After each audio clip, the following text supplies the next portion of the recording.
성서 디모테오 디도. 그리스도의 훌륭한 일꾼. 하느님의 말씀을 전파하시오. 기회가 좋든지 나쁘든지 꾸준히 전하고 끝까지 참고 가르치면서. 찬미 예수님, 찬미 예수님, 성서 40주간을 시청하시는 여러분 안녕하세요. 안녕하세요. 저는 이 시간 사목서관과 함께할 김승희 도민가 수녀입니다. 그리고 이 시간 방청을 위해서 오신 안양 석수동 여러 자매님들 감사합니다. 그대는 많은 증인들이 있는 데서 내가 들려준 것을 믿음직한 사람들에게 전하시오. 그러면 그들도 또한 다른 사람들에게 가르칠 수 있을 것입니다 하시면서 이 시간에 우리를 불러주신 성령 안에서 우리 모두가 일치할 수 있는 은혜를 구하고 이 시간을 시작하겠습니다. 이 시간을 여는 말씀으로 디모테오 전서 3장 15절에서 16절을 경청하고 기도드리겠습니다.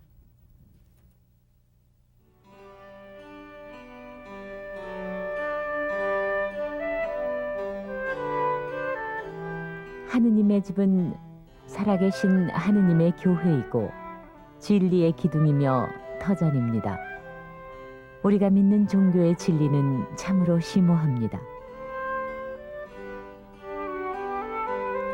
그분은 사람으로 이 세상에 오셨고 성령이 그분의 본성을 입증하셨으며 천사들이 그분을 보았습니다.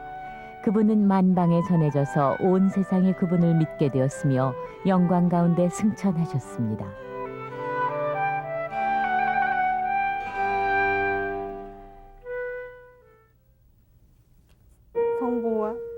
성부와 성자와 성령의 이름으로 아멘.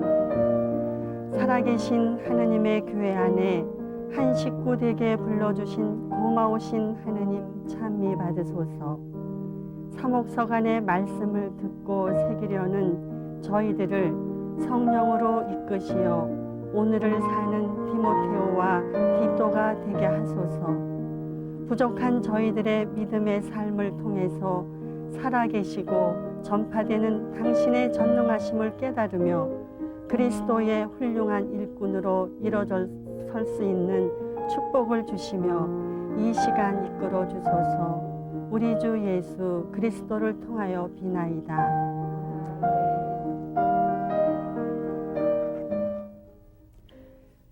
디모테오 1서와 2서, 디도서는 그 내용과 특징으로 인해서 사목서간이라고 불립니다. 이 서간들은 사도 바울로가 아들같이 사랑하는 디모테오에게 또 믿음의 진실된 아들 디도에게 보내는 개인적인 편지로 시작하지만 내용을 살펴보면은 한 사목자가 다른 사목자에게 참된 목자로서의 사명을 다하기 위해서 알아야 하고 지켜야 할 가르침들을 폭넓게 전하고 있습니다. 즉 교회와 또 교회의 직분, 제도와 또 조직들 그리고 여러 가지 거짓 교설들과 꾸며낸 이야기들에 대해서 하느님의 백성들을 사목자로서는 어떻게 이끌어줘야 되는지 어떤 가르침을 펴야 될 것인지를 다루고 있는 것입니다.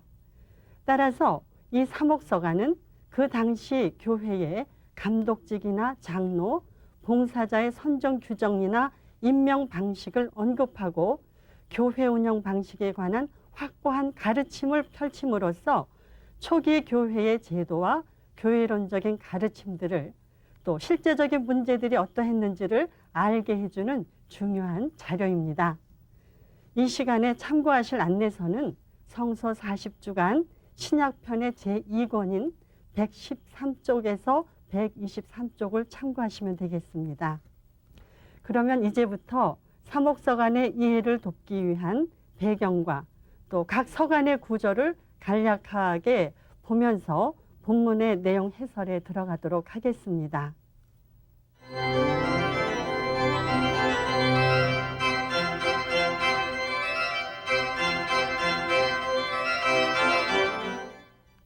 네, 사목서간은 기원 후 180년경에 작성된 그 무라토리오 경전 목록에 바오로의 서간이라고 배열된 이래 계속해서 바올로의 친서다라고 간주되어 왔었습니다. 그러나 19세기 중엽부터 성서 연구가 활발해짐에 따라서 사목서간의 문체라든지 내용, 신학적 용어들이 바올로의 친서와는 좀 다르다는 그런 문제점들을 발견하면서 전통적으로 믿어왔던 바올로의 친서는 아니다. 아마 가명 작품일 것이다 라는 이야기가 대두되었습니다. 그러면 가명 작품이란 무엇인가? 구약 말기에서부터 한 2세기까지 유행하던 문학 유형의 하나인데요. 과거의 위대한 인물들의 이름을 빌려서 자기의 작품을 쓰는 겁니다. 그렇게 함으로써 그 작품의 권위를 높일 뿐만 아니라 그 위인의 사람됨과 사상을 그가 만약 지금 이 시대에 살았다면은 그 사상을 가지고 어떻게 얘기할 것인가? 그것을 이제 되새겨서 자기 시대에 자기의 말로써 그분의 가르침을 알아들으려고 하는 그런 작품 운동이었던 것입니다. 그래서 저자는 이러한 문학 유형을 택함으로 해서 독자들을 속이려고 하는 것은 아니고 그 위인들의 가르침을 자기 시대, 자기 환경에 작용해서 당면한 어려운 문제들을 풀어보려고 시도했던 것들이죠. 그래서 사목서간의 필자도 사도로서는 상당한 명성을 떨쳤던 사도 바울의 이름을 빌려서 또 그의 훌륭한 제자였었던 디모데 이름을 사용하면서 가명서간을 썼으리라고 요즘의 성서학자들은 추정하고 있는 것입니다. 그래서 그렇다고 해서 성서의 무리성이 문제될 리는 없는 것이지요. 그러한 이유 때문에 지필연대는 한 100년경쯤이라고 추정하고 있습니다. 그래서 우리가 사목서간을 대하는 자세는 어떠해야 하겠는가 하면은 족보 이야기나 거짓 교설 등이 난무하던 시대를 살아갔던 그 교회 사목자들에게 복음을 수호하고 복음을 선포하고 복음을 실천해야 할 것을 말해주는 이 사목서간은 사목자들 뿐만 아니라 이 시대를 살아가면서 평신도 사도직을 수행해야 할 우리들 모두에게도 이 급변하는 시대에 따라서 여러 가지 가치도 혼동이 오고 혼란스럽게 되는데 신앙인으로서 어떻게 대처해야 할지 또 교회의 구성원으로서 갖춰야 할 복음적 사명을 새롭게 쇄신시켜야 되겠다 하는 그런 사도적인 열성을 가지고 이 사목서간을 대해야 되겠습니다. 그래서 그런 의미에서 오늘 이 자리에 있는 우리 모두는 오늘을 사는 디모데오와 디또가 돼서 이 말씀을 새겨보는 그리스도의 일꾼이 되려는 열정으로 새겨보는 그런 시간이 됐으면 좋겠습니다. 사목서간 각 권을 보면은 이 디모데오 1, 2서, 디도 이 사목서간은 거의 비슷하지만 강조점이 좀 다릅니다. 디모데오 1서는 복음을 수호하라. 디모데오 2서는 복음을 선포해야 된다. 디도서는 복음을 실천해야 된다. 이렇게 하면서 각각 복음 선포를 내세우고 있지만 어떻게 살아야 될지 강조하고 있는 것이 특징이라고 하겠습니다. 이제 사목서간 각 권의 주요 내용과 메시지를 알아보겠습니다.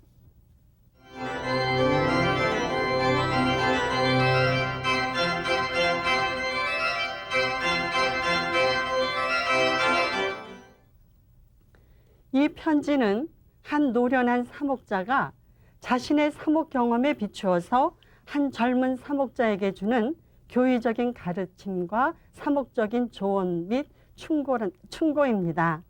필자는 다른 편지문들에서와 같이 인사로서 편지를 시작합니다.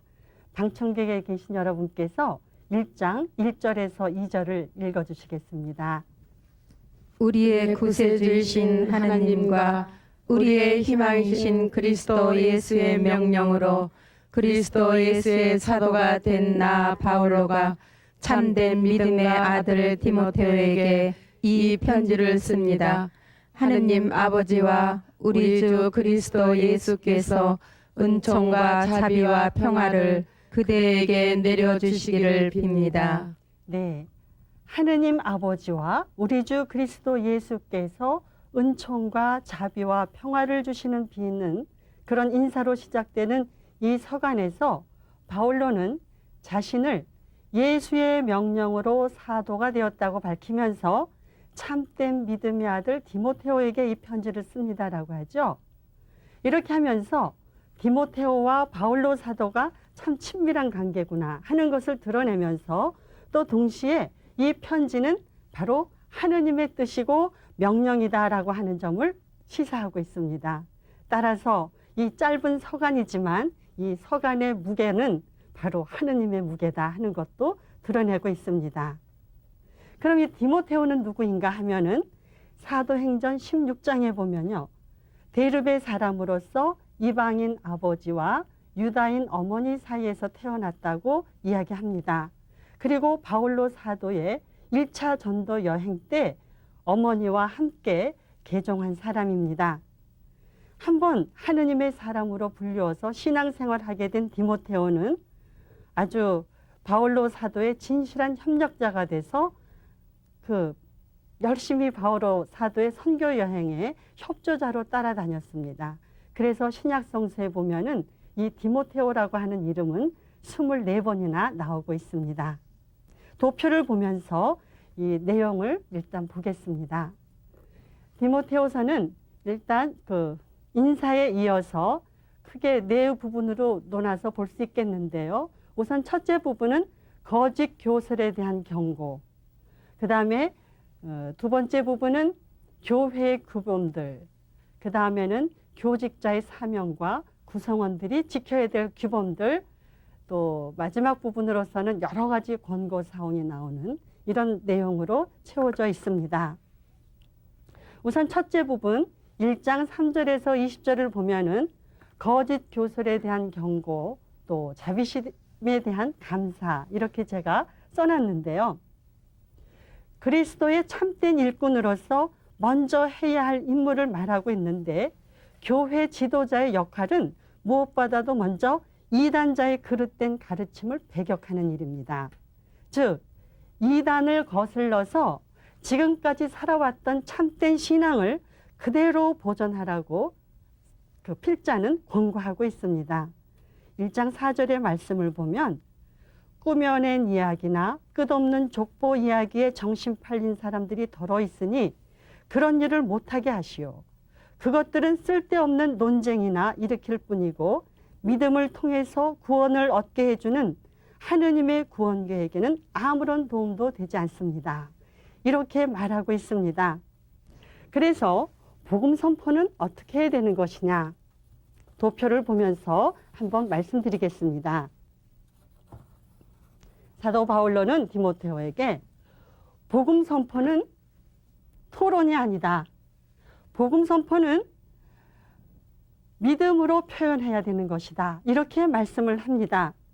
방금 우리가 들은 성서 말씀에 보면 그 당시에는 유대식으로 꾸며낸 이야기나 족보 이야기를 통해서 사람들의 그 신앙관을 혼란시키는 그런 분위기가 조성되어 있던 것으로 알고 있습니다. 그래서 이 복음은 믿음의 문제지 토론의 문제는 아니다 하는 것이죠.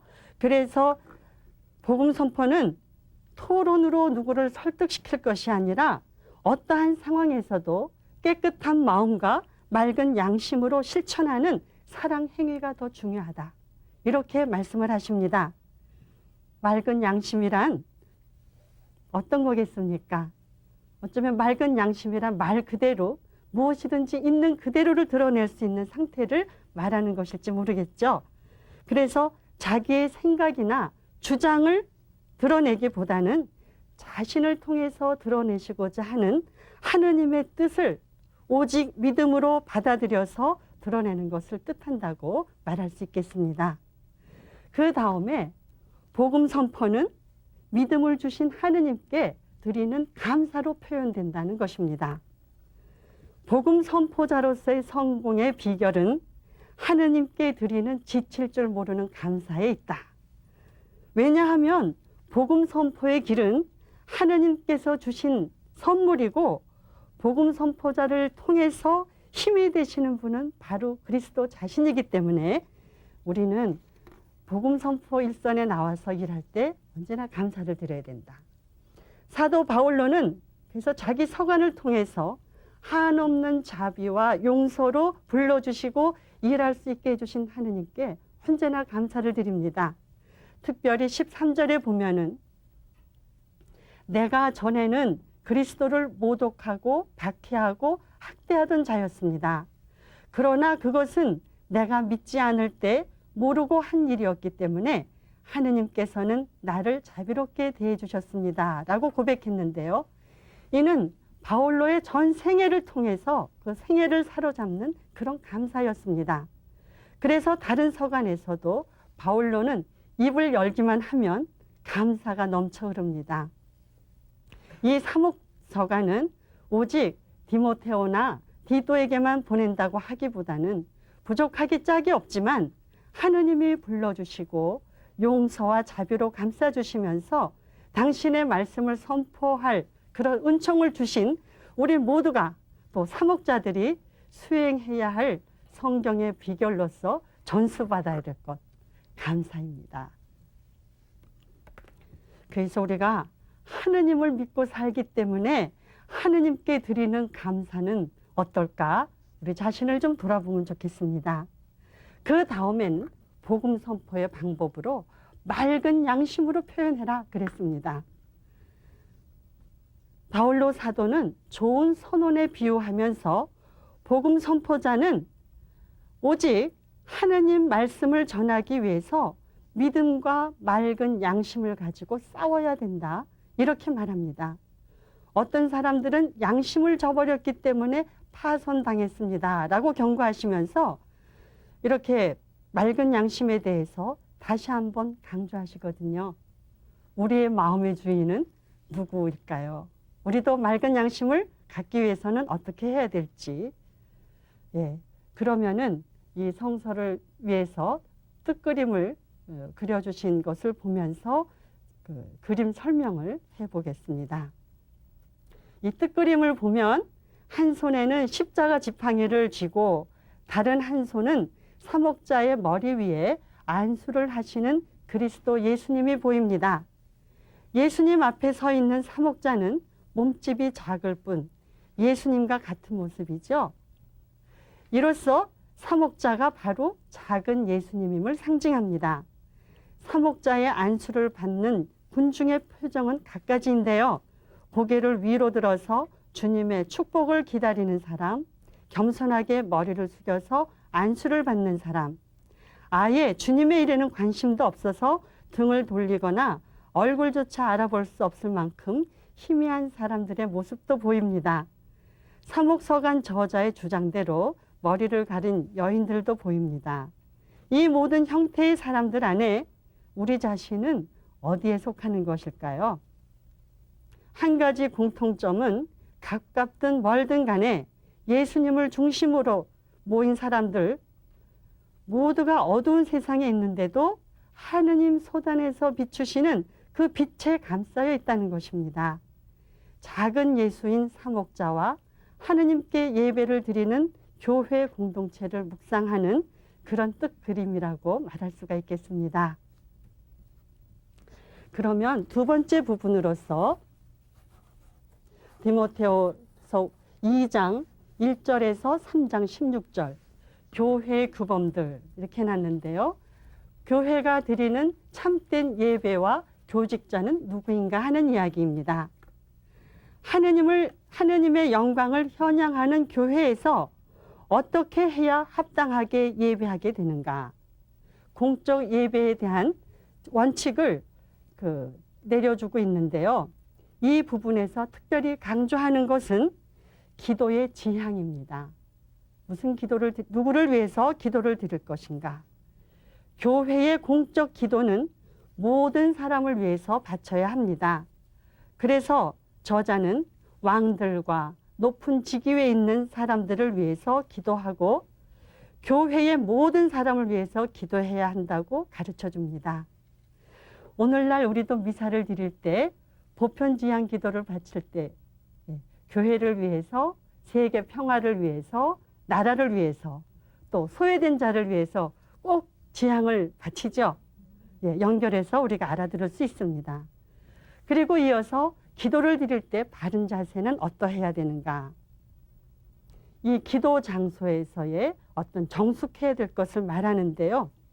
이 시대에는 따로 회당이나 성당이 없었고 가정에 모여서 공적인 기도를 해야 하는 그런 환경이 많았었기 때문에 사목자는 기도의 장소, 또 주위 환경, 여러 가지 분위기 조성하는 일, 이런 것들을 해야 했습니다.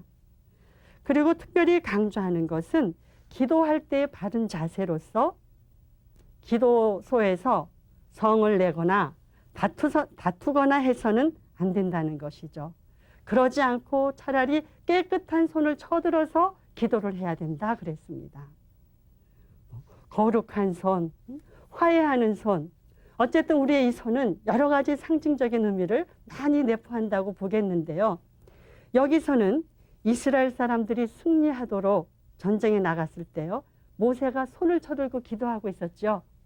예, 그랬던 것과 같이 사목자는 성전에서 기도할 때 손을 쳐들고, 깨끗한 손을 쳐들고 기도하라고 했습니다. 이 쳐든 손의 상징은 오직 하느님만을 바라보고 당신께로부터 모든 구원이 옵니다 하는 그런 신앙 고백의 행위가 되겠습니다.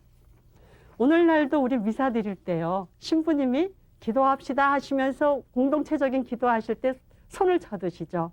이제는 신부님이 그러나 보다 하지 말고 그 쳐드신 손 속에 우리도 손이 쳐들려 있고 하느님을 바라봅니다 하는 그런 마음을 가지면 더 좋은 기도가 될 것 같습니다. 2장 후반부에서 정숙하고 단정한 옷차림을 또 강조하고 있어요. 누구든지 기도하기 위해서는 정숙하고 단정한 몸가짐을 가져야 한다는 것입니다. 여기에는 이웃에 방해되지 않는 그런 예모, 특별한 시선을 끌지 않는 소박함 등으로 준비되어야 된다는 그런 뜻이겠습니다. 그리고 여기서 저자가 덧붙이는 것은 선행으로서 단장을 해라, 이렇게 말을 합니다. 그러니까 기도할 때는 외적인 준비만 필요한 것이 아니라 마음도 선행을 하면서 내 외적인 준비를 정성껏 잘 갖춰야 된다는 것이죠. 결국 기도는 하느님 앞에서 나를 돌아보고 그분의 힘으로 살아갈 힘을 얻는 그런 것이라고 할 때 우리는 충분히 이 말씀을 알아들을 수 있는 것 같아요. 요즘 우리가 성당에 갈 때 몸가짐, 마음가짐 어떻게 해야 될지 이 사목서건을 통해서 다시 한번 쇄신하면 좋겠습니다. 그 다음에 세 번째 부분 4장 1절에서 6장 2절까지는 교직자의 사명과 교회 구성원들이 지켜야 될 규범들에 대해서 이야기하고 있습니다. 이 3장 15절 말씀을 방청객에서 한번 읽어주시겠습니까? 그대가 하느님의 집에서 어떻게 행동해야 할 것인가를 가르쳐 주기 위해서 이 편지를 쓰고 있습니다. 하느님의 집은 살아계신 하느님의 교회이고 진리의 기둥이며 터전입니다. 예, 하느님이 살아계신 집이 교회라는 말씀을 들으니까 마테오복음 18장 20절에 너희가 단 두세 사람이라도 내 이름으로 모인 곳에 함께 있겠다 하셨던 말씀도 생각이 납니다. 얼마나 감동적이고 우리에게 위로가 되는 말씀입니까? 그러니까 교회란 건물이나 어떠한 장소를 말하는 것이 아니고 살아계신 하느님과 우리가 함께 살고 있는 그곳이 바로 교회라는 그런 뜻입니다. 그래서 이 교회 공동체 안에 살아계신 하느님은 성전에 계신 하느님이나 하늘에 계신 하느님처럼 똑같이 거룩하신 하느님이란 뜻입니다. 그래서 그 하느님은 당신의 집이 불결해지거나 저속해지거나 파괴되는 것을 원하지 않으시죠. 성서 저자는 교회를 진리의 기둥이며 터전입니다, 이렇게 은유를 써서 설명하면서 하느님의 계시가 머무시는 이 세상에서 교회가 어떤 역할을 해야 될지 가르쳐 줍니다. 하느님의 진리는 교회 안에서 안전하게 보존되면서 또 교회를 통해서 이 세상의 어둠과 오류를 밝히기 위해서 빛나야 합니다. 그리고 그 진리의 핵심은 예수님 자신, 바로 하느님이시면서 사람이 되신 분입니다. 과연 우리는 오늘날 이 세상에 살면서 진리의 터전이 되어야 할 그런 사명과 예수님을 주인으로 모신 교회의 사명에 충실한가요? 이러한 교회 공동체의 삶을 위해서 공적인 직책, 다시 말해서 감독자와 보조자의 역할이 필요했고, 그 역할에 맞는 인품과 소명의식도 필요했습니다. 그래서 3장 1절에서 부터 보면은 초대교회에서는 감독자, 장로, 봉사자의 직분이 있었는데요. 아마도 오늘날에는 주교, 사제, 부제 이런 역할이었을 것이라고 추정하고 있습니다. 저자는 첫째, 감독자는 탓할 데가 없는 사람이어야 하고 신중하고 품위가 있어야 하고 남을 후하게 대접할 줄 알아야 되고 또 남을 가르칠 능력도 있어야 된다. 뭐 이렇게 구체적으로 지시를 하고, 또 보조자의 자격은 어떠해야 하는가? 그는 감독자를 도와서 교회를 통해서 하느님께 봉사하기 위해서 깨끗한 양심과 믿음 있는 사람, 또 부정을 탐내지 않는 사람이어야 한다고 얘기하고 있습니다. 이러한 자격과 품위는 오늘날에도 그대로 적용되는 그런 지침이라고 말할 수 있겠습니다. 그리고 이 직책은 안수리에 의해서 임명되었습니다. 이러한 예식이 사목적 배려로 사목자로서 또 그 사목자로서 이끔을 따라야 하는 모든 신자들에게 하느님이 함께 계시다는 신뢰를 갖게 할 수 있는, 볼 수 있는 힘이죠.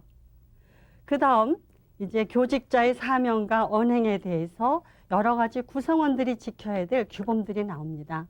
공통적으로 강조되는 것이 첫째, 이단자들의 모든 오류를 물리쳐야 된다고 하는데, 그 방법은 가르침과 표양으로 해야 된다는 것입니다. 그리고 그리스도의 훌륭한 일꾼이 되기 위해서는 경건한 생활에 힘을 쓰고 훈련을 쌓아라, 이런 말씀을 주십니다.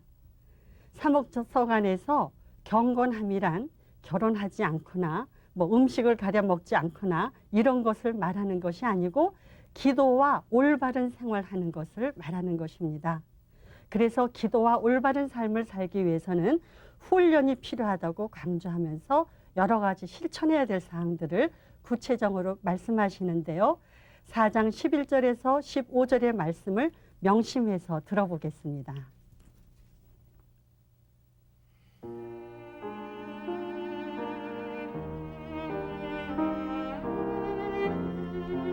그대는 이런 일들을 명령하고 가르치시오.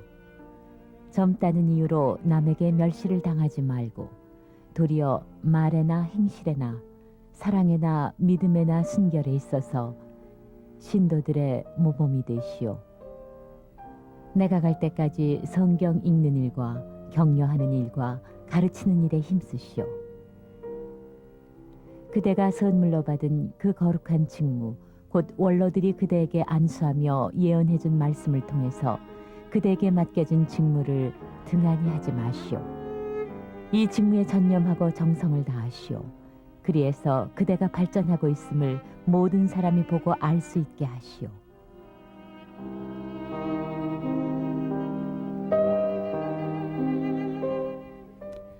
말과 행동, 사랑, 믿음, 순결 등 전 존재적으로 신도들에게 모범이 되어야 하고 훈련을 등한히 하지 말아서 발전하고 있다고 하는 것을 다 보여라.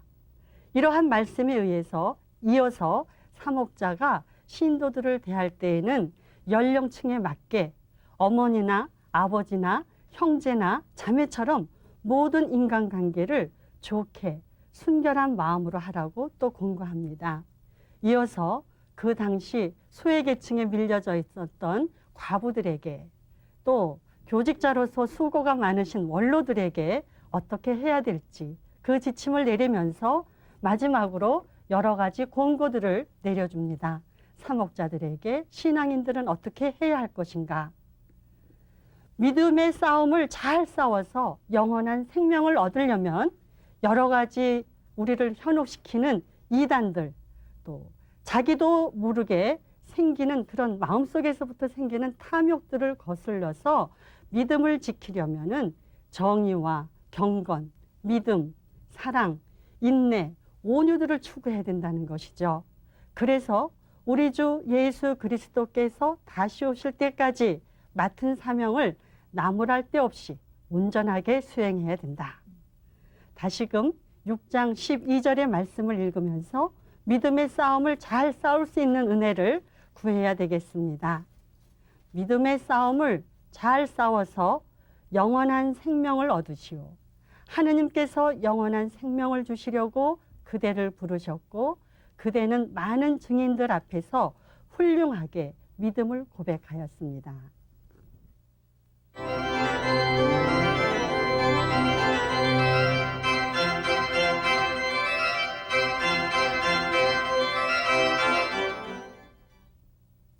이 서간 역시 다른 서간들처럼 서두의 인사로 시작하는데 여러분께서 1장 1절에서 2절을 읽어주시겠습니다. 하느님의 뜻으로 그리스도 예수의 사도가 된 나 바울로는 아들같이 사랑하는 디모데오에게 이 편지를 씁니다.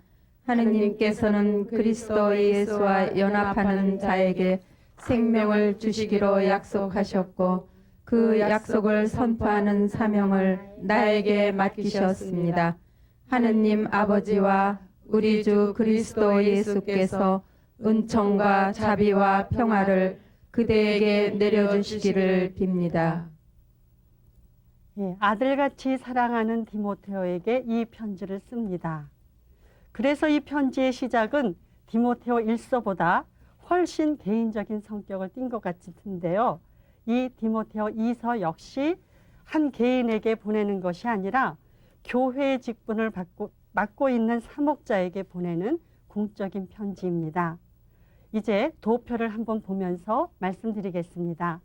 이 이서의 내용도 인사 부분을 제외하고 이렇게 네 부분으로 나눠서 이야기할 수 있겠는데요. 첫째 부분은 복음의 봉사에 충실하라. 그 다음에 하느님의 인정받는 일꾼이 되어야 된다. 그 다음 마지막 여러 가지 명령들, 개인적인 부탁이나 작별 인사가 나오고 있습니다.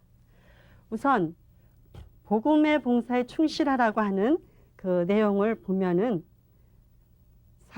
바오로 사도는 하느님께 받은 은총을 잘 관리하라. 복음에 봉사할 수 있는 사목자로서의 힘은 하느님께서 사도를 통해 내려주시는 은총의 선물을 어떻게 간직하느냐에 따라 있다. 이렇게 말합니다. 그래서 기도하고 사랑하고 절제하고 모든 그 사목자로서의 힘은 사목자로 임명될 때 안수를 통해서 내려주신 하느님 성령의 능력을 힘입어서 늘 깨어 있어야 된다는 그런 말씀이 되겠습니다. 그래서 하느님이 주신 그 힘에 의존하고 있으면 어떠한 어려움이 닥치더라도 극복할 힘을 주시고 극복할 용기를 갖게 해주실 것입니다. 그것이 바로 사도직이 가지고 있는 힘의 원천이다. 이렇게 설명을 해주시면서 주님이 함께 계시면 두려울 것이 없다 하면서 주님과 함께 있을 노력을 해야 된다는 것을 강조합니다. 2장 1절에서 2절을 제가 한번 읽어드리겠습니다. 그대는 그리스도 예수를 통해서 받은 은총으로 굳세어지시오. 그대는 많은 증인들이 있는 데서 내가 들려준 것을 믿음직한 사람들에게 전하시오. 그러면 그들도 또한 다른 사람들에게 가르칠 수 있을 것입니다. 이 말씀은 사목자가 신앙을 끊임없이 전수시키고 복음 선포자를 양성시켜야 한다. 이런 것을 뜻하고 있습니다. 조금 미흡하더라도 하느님의 성령이 우리 모두를 통해서 일하실 것을 굳게 믿는다면 가능한 일이겠지요. 우리 같이 2장 11절에서 13절을 함께 들으면서 지금 이 자리에서 복음 선포자로서 가져야 할 마음 자세를 새겨보도록 하겠습니다.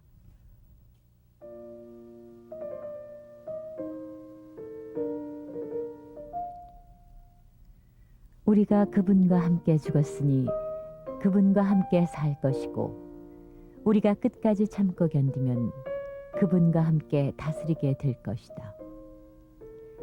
우리가 그분을 모른다고 하면 그분도 우리를 모른다고 하실 것이다. 우리는 진실하지 못해도 그분은 언제나 진실하시니 약속을 어길 줄 모르시는 분이시다. 이것은 믿을 만한 말씀입니다.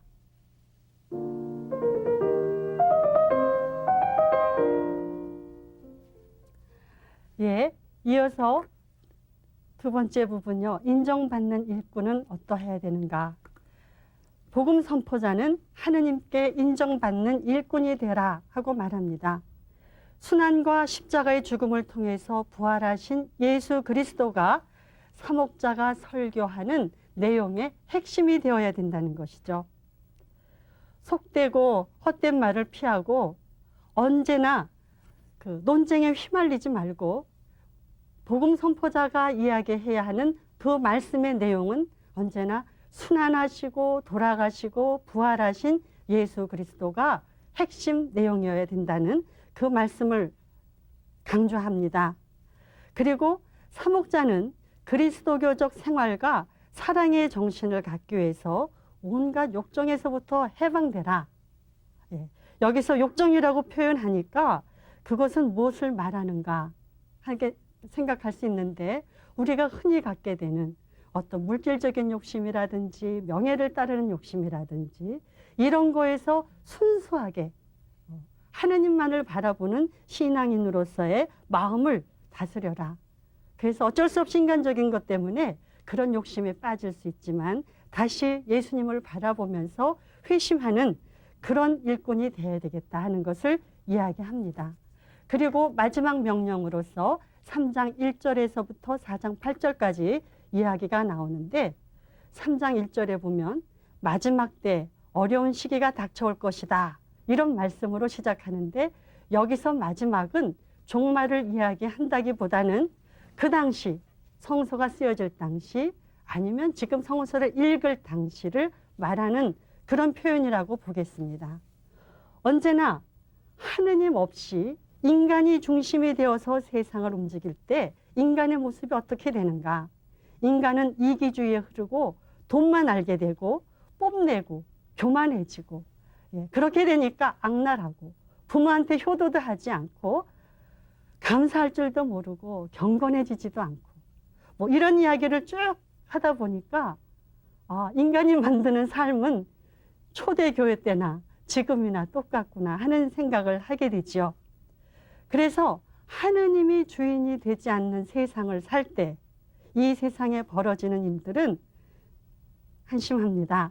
그래서 다시 사목자는 우리에게 살아있는 교훈을 강조하는데 그 교훈의 내용이 무엇인가 하면은 우선 성서를 읽어라. 어떤 긴박한 상황이 벌어지게 되어도 끔찍한 박해나 고난이 엄습해도 사도로부터 배운 그리스도 예수님의 가르침과 생활이 적혀 있는 성서를 읽고 성서를 통해서 굳게 무장을 해야 된다는 그런 말씀을 주십니다. 그럼 성서가 무엇인가? 방청객 여러분께서 디모데오 2서 3장 15절에서 16절의 말씀을 한번 봉독해 주십시오.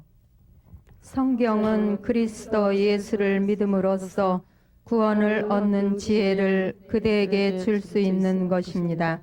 성경은 전부가 하느님의 계시로 이루어진 책으로서 진리를 가르치고 잘못을 책망하고 허물을 고쳐주고 올바르게 사는 훈련을 시키는 데 유익한 책입니다. 예, 그래서 하느님의 일꾼이 되는 사람은 이 책을 통해서 모든 선한 일을 할 수 있는 자격과 준비를 갖추게 됩니다. 그 다음에 읽었으니까 하느님의 말씀을 전파하시오. 예, 기회가 좋든지 나쁘든지 끝까지 참고 가르치면서 사람들을 책망하고 훈계하고 격려해야 한다고 4장 2절에서 강조해서 말씀하십니다. 사람들이 건전한 가르침을 듣기 싫어할 때가 올 것이고 또 자기네가 듣고 싶은 말씀만 골라서 듣는 그런 시대도 올 것이다. 그러기 위해서 그런 시대를 맞이하기 위해서 복음 선포자가 제일 정신 차리고 지켜야 할 것은 언제나 정신을 차리고 고난을 견뎌내면서 복음을 전하는 일에 힘을 다해서 그대의 사명을 완수하시오. 이렇게 강조하면서 바울로는 자기 자신의 체험을 이야기합니다. 나는 훌륭하게 싸웠고 달릴 길을 다 달렸으며 믿음을 지켰습니다. 이제는 정의의 월계관이 나를 기다리고 있을 뿐입니다. 그날의 정의의 재판장이신 주님께서 그 월계관을 나에게 주실 것이며 나에게뿐 아니라 다시 오실 주님을 사모하는 모든 사람에게도 주실 것입니다. 이 말씀은 말씀의 봉사자로서 저 개인이 상당히 부러워하는 말씀이에요. 우리가 이렇게 하느님을 믿고 살다가 마지막으로 남기는 말이 어떤 말씀이 되어야 될까? 바울로는 이렇게 달릴 길을 다 달렸다고 자기 체험을 이야기하면서 어렵지만 해볼 만한 일이라고 후배를 격려하면서 오늘날 저희들을 격려하면서 이 말씀을 주신 것이죠. 4장 9절에서 22절까지는 개인적인 부탁과 작별 인사로서 이제 디모데오 후서는 마치게 됩니다.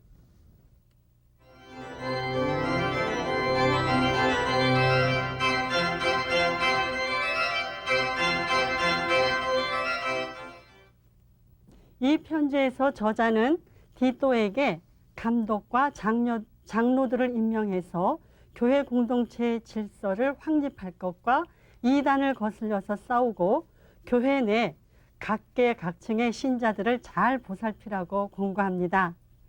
디도서는 그 내용과 그 배경이 디모데오 1서와 매우 비슷하지요.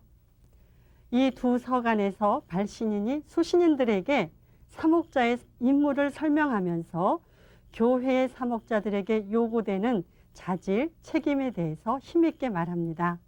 우선 도표를 보면서 어떤 내용들이 다뤄지고 있는지 보겠습니다. 우선 다른 편지에서와 같이 인사말이 나오고요. 그 다음에 그레데 섬에서 디도가 해야 할 일, 그 다음에 건전한 교훈이 무엇인지, 그 다음 다른 편지에서 마찬가지로 개인적인 권고와 인사가 나오고 있습니다. 우선 다른 편지와 마찬가지로 인사를 하면서 그 디도의 믿음을 북돋아주고 잘하라고 격려해 준 다음에 그레데 섬에서 디도가 해야 할 일을 말하는데요. 첫째로 다른 서간과 마찬가지로 복음 선포의 완수와 그것을 위해서 교회의 원로와 감독자들을 잘 뽑아서 임명해라 하는 일을 이야기합니다. 그리고 여기서 특별히 강조하는 것은 복음을 선포하는 사람은 실천하는 사람이어야 한다 하는 것입니다. 자기가 살지 않고 가르치는 것은 힘이 없지요. 그 다음에 여기서 이야기하는 건전한 교훈. 이것은 무엇인가 하면은 예수 그리스도 안에 나타나는 하느님의 은총을 말하는 것입니다. 그레데 섬에 각계각층의 그리스도 신자들이 있는데 그들에게 생활 규범을 주면서 그들이 살게 하는 근본적인 힘은 예수 그리스도 안에 나타난 하느님의 은총이다 하는 것을 강조하는 것입니다. 그래서 2장 12절에 보면은 예수 그리스도 안에 나타난 하느님의 은총이 어떻게 그리스도 신자들의 불경과 속된 욕망을 끊게 하고 절도 있고 의롭게 또 경건하게 살게 하는지를 묘사합니다. 거기서 특별히 부각되는 말은 그 은총은 우리를 훈련해서 이렇게 하는 표현입니다. 하느님의 은총으로 사는 삶은 그냥 새롭게 되는 것이 아니라 끊임없이 하느님과 함께 한다고 하는 그런 의식 훈련을 통해서 이루어지는 삶이란 것이겠습니다. 다음으로 3장 1절에서 3장부터 있는 하느님의 은총으로 새로워진 우리가 실천해야 할 선행과 교훈들이 제시되는데요. 측량할 수 없는 하느님의 선하심은 죄 많을 인간을 심판하기 위해서가 아니라 인간을 구원하시기 위해서 자비로운 친구로 다가오셨다는 그런 말씀입니다. 우리가 하느님의 은총으로 의화되었기 때문에 우리는 그 하느님의 은총을 선행을 함으로써 우리가 그 은총을 받고 있습니다라고 하는 것을 드러내야 된다는 것입니다. 디도서 2장 11절에서 13절을 봉독하면서 디도서의 메시지를 새겨보는 시간을 갖도록 하겠습니다.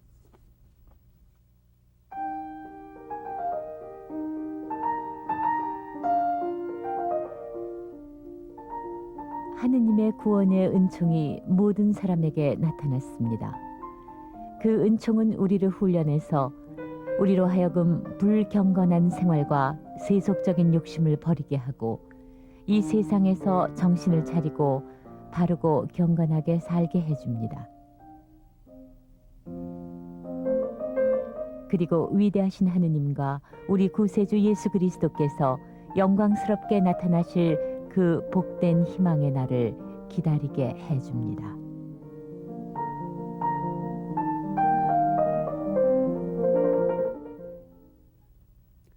성령이 너희에게 오시면 너희는 그 힘을 받아 예루살렘과 온 유다와 사마리아뿐만 아니라 땅 끝에 이르기까지 어디서나 나의 증인이 될 것이다 하신 말씀을 따라서 모여든 모든 교회 지도자들과 그 구성원들이 이 세상을 살아가면서 어떻게 하면 각자 삶의 자리에서 예수 그리스도 안에서 하느님의 말씀을 믿고 기도하고 생활하면서 이 세상의 기쁜 소식을 전하는 그런 삶을 살 수 있을지 그 길을 열어준 것이 사목서간 디모데오 1서와 2서 디도서라고 말할 수 있겠는데 이 서간을 여러분들하고 나눌 수 있어서 대단히 감사드립니다. 다음 시간에는 조 마우로 수녀님이 히브리인들에게 보낸 서간을 안내해 주시겠습니다. 서간 성서의 메시지를 보다 깊이 이해할 수 있도록 히브리서를 읽고 오시면 많은 도움을 받으실 거라고 생각됩니다. 늘 말씀 안에서 함께 살려고 노력하시는 시청자 여러분께 복음을 수호하고 복음을 선포하고 실천할 수 있는 그런 은혜가 충만하시기를 바라면서 마침 기도를 드리겠습니다.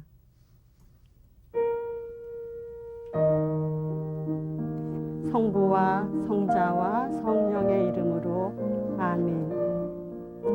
우리가 그분과 함께 죽었으니 그분과 함께 살 것이고 우리가 끝까지 참고 견디면 그분과 함께 다스리게 될 것이다. 우리가 그분을 모른다고 하면 그분도 우리를 모른다고 하실 것이다. 우리는 진실하지 못해도 그분은 언제나 진실하시니 약속을 어길 줄 모르는 분이시다. 하느님 감사합니다.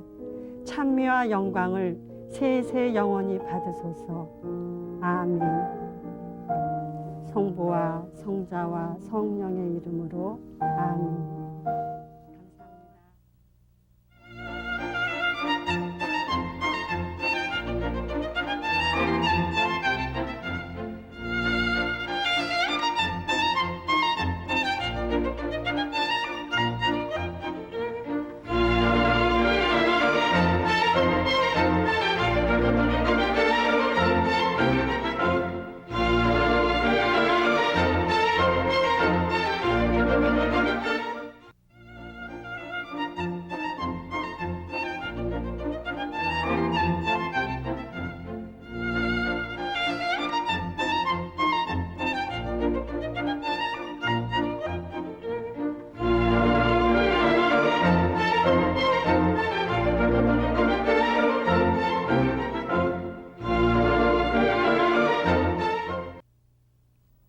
서간성서 히브리서 제1강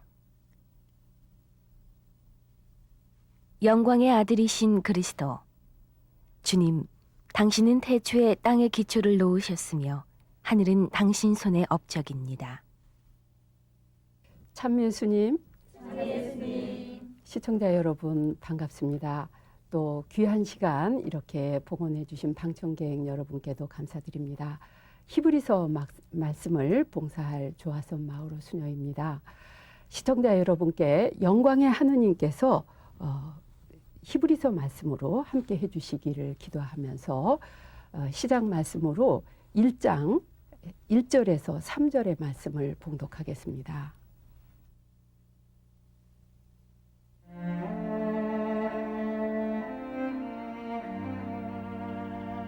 하느님께서 예전에는 예언자들을 시켜 여러 번 여러 가지 모양으로 우리 조상들에게 말씀하셨습니다. 그러나 이 마지막 시대에 와서는 당신의 아들을 시켜 우리에게 말씀하셨습니다. 하느님께서는 당신의 아들을 통해서 온 세상을 창조하셨으며 그 아들에게 만물을 물려주시기로 하셨습니다.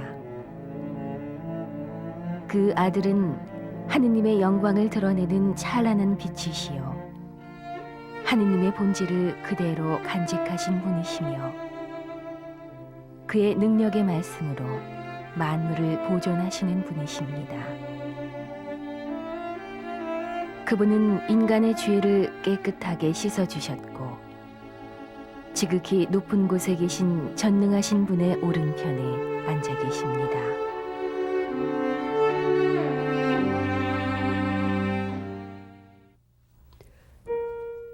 성부와 성자와 성령의 이름으로 아멘. 참 좋으신 하느님 아버지, 저희 가운데 당신의 거룩한 영을 보내주시어서 살아있고 힘있는 당신의 말씀을 저희 마음속 깊이 생명의 말씀으로 움직일 수 있도록 이 시간 주님께서 함께 해주시고 부족한 저의 안내를 통해서 주님 친히 한 사람 한 사람의 마음속에 필요한 말씀 해주실 것을 믿으면서 감사드립니다.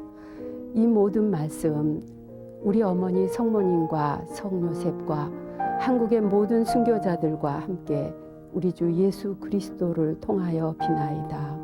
아멘. 성부와 성자와 성령의 이름으로 아멘. 예, 히브리서는 상당히 성서 중에서 신약 성서 중에서 좀 읽기가 쉽지 않은 서간입니다. 그래서 오늘 이 방청으로 오신 젊은이들은 아마 한 번도 못 읽어본 그런 서간이 아닐까 싶어요. 왜냐하면 좀 재미가 없거든요. 그런데 히브리서의 그 성서에 대해서 저자 문제라든지 또 정경성 문제라든지 여러 가지 저술식이나 이런 거에 대해서 상당히 수단이 많았던 그런 책이 히브리서예요. 그래서 저는 이 시간에 히브리서의 그 형성 배경이라든지 이런 걸 설명하기 위해서 노트를 준비했더니 몇 시간 가지고도 도저히 모자라는 것이었습니다. 그래서 중요한 것은 그 배경사보다는 말씀 자체가 중요하기 때문에 여러분들에게 책을 소개해 드리겠어요. 여러 가지 좋은 책이 있지만 200주년 그 신약성서 번역에 보면 아주 좋은 해제가 있습니다. 이 해제와 각주를 참조하시면 여러분이 최소한도 필요한 그 배경사를 이해하실 수 있으리라고 봅니다. 그리고 성서 40주간 안내서는요. 신학편 제2권 125쪽에서 136쪽을 참조해 주시기 바랍니다. 그러면 히브리서를 여러분들에게 어떻게 히브리서 성격을 설명할까 하고 고민을 했는데 히브리서에서는 구약이 상당히 많이 나오고 인용을 많이 하고 또 유다이즘의 용어가 참 많이 나옵니다. 지금부터 1900여 년 전, 그러니까 기원 8, 90년경에 저술되었으리라고 하니까 그렇게 오랜 성서기 때문에 이것은 마치 지금 여러분이 화면에 보시면은요, 새 예언자들, 구약의 새 예언자들이 메시아 예언을 한 그런 그 성서 두루마리를 펼치고 있는데 우선 보시면요, 굉장히 의상이 낯설죠. 아주 고풍이 확 풍기는 그러한 의상인데 이러한 것이 바로 히브리서가 아닐까. 그래서 너무나 우리하고는 좀 거리가 먼 생소한 책같이 느껴지는 것입니다. 그렇지만 이 아주 옛날 의상을 입은 그런 서간이라 할지라도 이 서간 안에 하느님의 말씀이 살아서 숨쉬고 있다는 것, 이것을 여러분이 이 시간에 체험하실 수 있게 성령께서 우리 가운데 우리의 마음의 문을 또 마음의 귀를 열어주시기를 함께 기도하고, 또 시청자 여러분이 또 방청객 여러분께서도 저를 위해서 함께 기도하시면서 제가 합당하게 전할 수 있도록 기도해 주시기를 부탁드리면서 이 히브리서 전체 구본을 잠시 사파로 보겠습니다. 히브리서는요, 1장에서 2장 보면 아들을 통해서 말씀하시는 하느님, 또 3장에서 5장 10절까지는 성실하고 자비로운 대제관 예수님, 5장 11절에서 6장 20은 그리스도의 대제관직 이해를 위한 훈화입니다. 오늘 여기 1장에서 6장까지를 여러분에게 안내해 드리겠습니다. 7장에서 8장까지는요, 10장까지는 이 히브리서의 핵심이라고 할 수 있는 부분이고요. 11장에서 13장까지 여기 그리스도인의 신앙생활에 필요한 여러 가지 지침들이 나오고 있습니다. 이러한 것들을 이제 이 둘째 시간 강의에서, 다음번 강의에서 안내해서 말씀을 드리고, 이 시간에는 첫 번째 부분인 아들을 통해서 말씀하시는 하느님을 보도록 하겠습니다.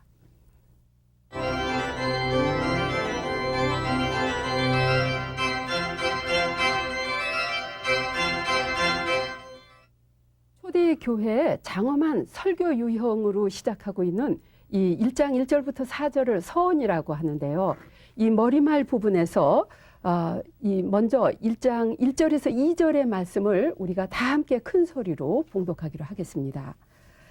하느님께서는 예전에는 예언자들을 시켜 여러 번 여러 가지 모양으로 우리 조상들에게 말씀하셨습니다. 그러나 이 마지막 시대에 와서는 당신의 아들을 시켜 우리에게 말씀하셨습니다. 네, 여기서 그 히브리서에 하느님 말씀이 전달되는 두 가지 시기를 사파를 보시면서 여러분이 또 잠깐 보시겠는데요.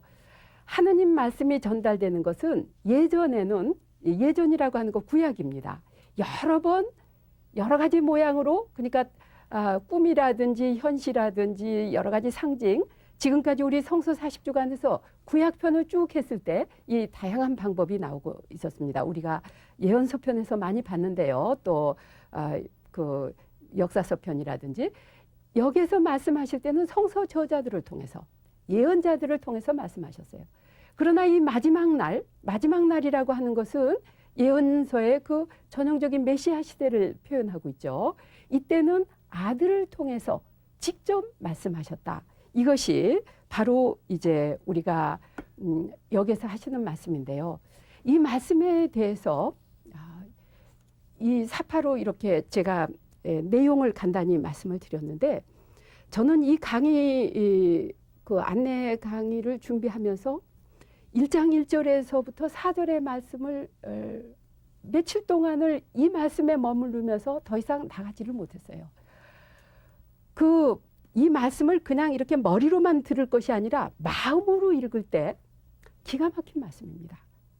예, 하느님께서는 지금까지 우리가 성서 40주간에서도 창세기에서부터 그 구약의 모든 역사를 통해서 우리가 봤듯이 여러 번 여러 가지 모양으로 많은 사람들을 통해서 말씀을 하셨어요.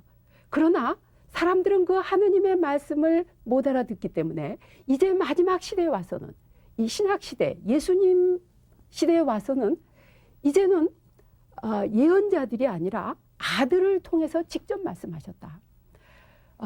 이것을 제대로 알아들을 때는 아마 히브리서를 끝까지 13장까지 다 하지 않더라도 이 말씀 한마디로 충분하지 않을까 싶습니다. 그래서 제가 이 깊은 말씀의 뜻을 여기서 다 설명을 할 수 없지만, 시청자 여러분께서는 이 말씀의 뜻이 여러분이 읽고 또 읽고 하는 동안에 여러분 마음속에 깊은 감동으로 울려질 수 있도록 이것을 기도하고 싶습니다. 그래서 하느님께서 이제 이 시기에는 이 아들을 통해서 말씀하셨다 그랬는데요. 하느님이 말씀을 인간에게 건네신다는 것이 얼마나 놀라운 은혜인가. 이것은 우리와 관계를 시작하셨다는 그런 뜻인데, 누가 누구에게 말을 건넨다는 것은 관계가 시작된 것입니다. 이것이 그 한 사람과 한 사람 깊이 말을 건네게 될 때 이게 그 계약 관계까지 올라가는데, 인간 관계에서 이 대표적인 것이 결혼 계약이죠. 또 하느님과의 관계에서 우리는 말을 할 때 이것을 계약이라고 말을 하고 있습니다. 그러면 하느님께서는 인간에게 한 번만 말씀하신 게 아니라 여러 번 여러 차례 말씀을 하셨어요. 그러니까 우리는요, 보통으로 친구들하고 또 공동체에서 사람들과 대인 관계를 할 때 한두 번 얘기해서 나하고 말이 안 통하면 말을 그냥 관계를 끊어버립니다. 말을 더 이상 하질 않아요. 그런데 하느님께서는 포기하지 않으시는 하느님. 나에게 한 번만이 아니라 여러 번, 그리고 방법도 이 방법을 쓰고 저 방법을 쓰고 여러 차례 그 구약의 장구한 역사를 통해서 하느님께서는 우리에게 말씀을 주고 계십니다. 이것이 바로 하느님 사랑의 그 기가 막힌 표현이라고 볼 수 있겠는데요. 이렇게 말씀하신 하느님께서 예언자들 뿐이 아니라 이제는 당신의 아들을 통해서 말씀을 해주신다 하는 이러한 그 신비가 나타나는데, 이러한 1장 1절에서 2절의 주제를 가지고 우리 최수연님의 또 뜻그림도 같은 주제를 가지고 그렸는데요. 여러분이 한번 화면을 보시면서 뜻그림 묵상을 같이 해보시기 바랍니다. 하느님의 손과 더불어 계시는 예수님은 우주 만물의 창조를 상징하는 천체를 한 손에 들고 계시죠. 이 세상을 향해서 펼쳐진 예수님의 다른 손은 하느님의 손하고 똑같아요. 하느님의 아들 예수 그리스도께서 바로 하느님이시라는 그런 의미이죠. 이 뜻그림 한쪽 끝에서부터 시작된 두루마리는 예수님께까지 길게 펼쳐 이어지는데, 이것은 하느님 계시의 말씀이 기록된 구약성서를 뜻합니다. 이 두루마리 성서에 손을 얹은 여러 사람이 보이잖아요. 이것이 바로 예전의 예언자들을 통해서 말씀하신 그것을 표시하고 있어요. 그러면 예언자들이 한 손은 두루마리에 얹고 한 손은 하느님께로, 예수님께로 향하고 있는데, 이것은 바로 그들이 말씀을, 자기들의 말을 전하는 것이 아니라 하느님의 말씀을 받아서 전한다는 그러한 뜻이 되겠습니다. 이렇게 뜻그림은 그 우리와 하느님과 개별적인 친밀한 관계, 이것을 이제 표현을 해주고 있는데요. 이 뜻그림이 영원으로부터 세상을 창조하고 보존하시는 하느님이 바로 우리 구원의 창시자요, 또 완성자임을 나타내는 이러한 뜻그림입니다. 그래서 이 뜻그림이 표현하는 것처럼 하느님과 우리와의 관계는 지극히 개별적인 친밀한 관계입니다. 그래서 히브리서가 아주 고대 고풍나는 옷을 입었지만 그 안에서 하느님의 그 움직이심, 우리에게 여러 번 여러 차례 말씀하시는 그 하느님의 손길을 느낄 때는 우리와 얼마나 대화하기를 간절히 바라시는 친밀한 하느님이신가, 이러한 것을 여기서 느낄 수가 있으실 겁니다. 그러면 여기서 이제 1장 1절에서 2절까지는 그리스도는 어떤 분이신가, 하느님이 어떤 분이신가 하는 것을 말씀을 하셨는데, 1장 3절부터 4절까지는 그러면 그 하느님의 아들 그리스도가 어떤 분이신가 하는 것을 다시 사파를 보시겠습니다. 이 하느님의 아들은 하느님께서 영원으로부터 이 아들을 통해서 만물을 창조하셨어요. 그리고 이 아들은 능력의 말씀으로 만물을 보존하신 분입니다. 그래서 이 하느님과 아들은 똑같은 창조주예요. 똑같은 하느님이십니다. 그러니까 창조하시는 것 말씀으로 창조하셨고, 또 만물을 보존하시는 것도 말씀으로, 하느님의 말씀이신 아들이 하느님의 말씀이시다 하는 이런 것인데, 그러니까 이러한 그 같은 하느님이신데, 그러면 아들은 누구신가 하면 성부의 영광을 드러내는 찬란한 빛이다.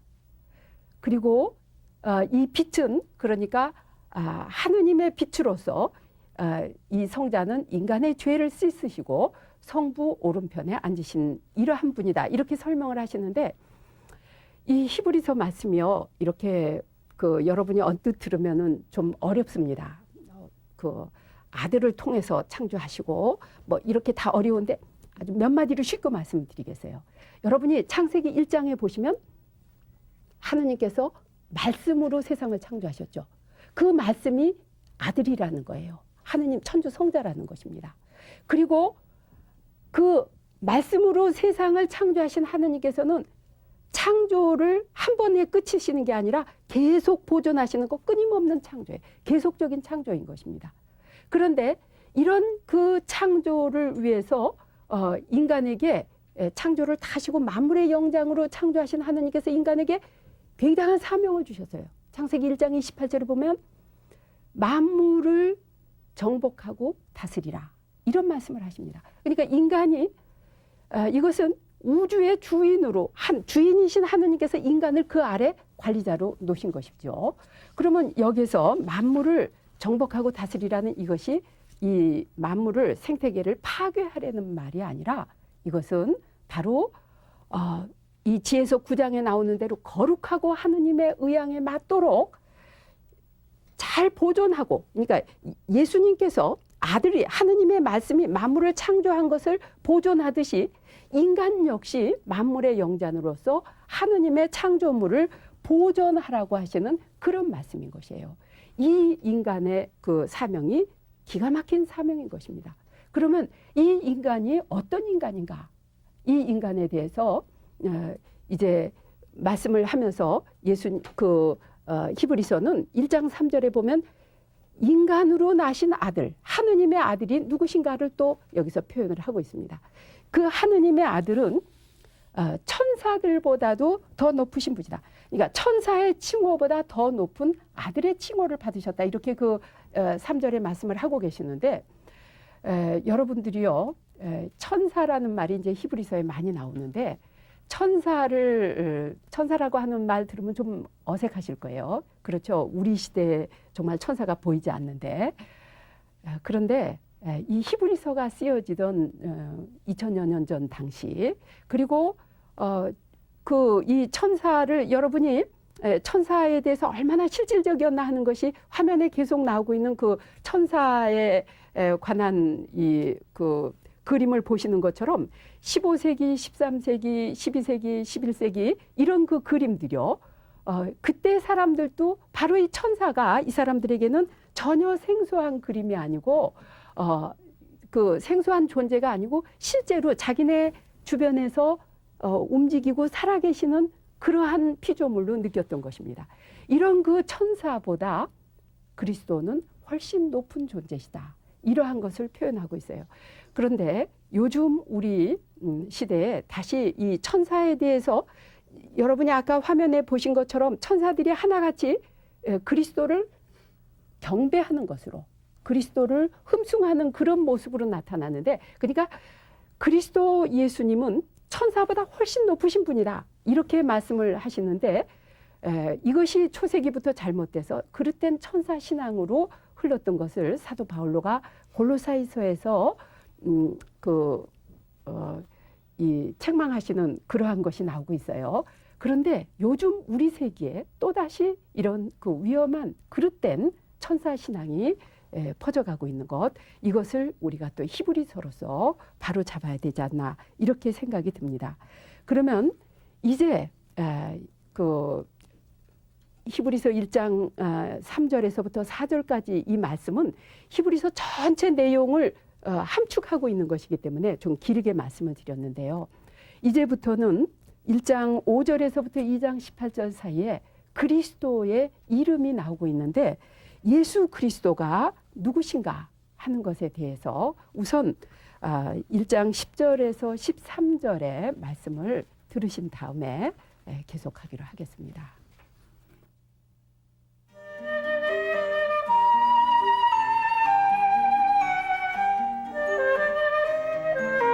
주님, 한처음 땅을 만드신 이도 주님이시요 하늘을 손수 만드신 이도 주님이십니다.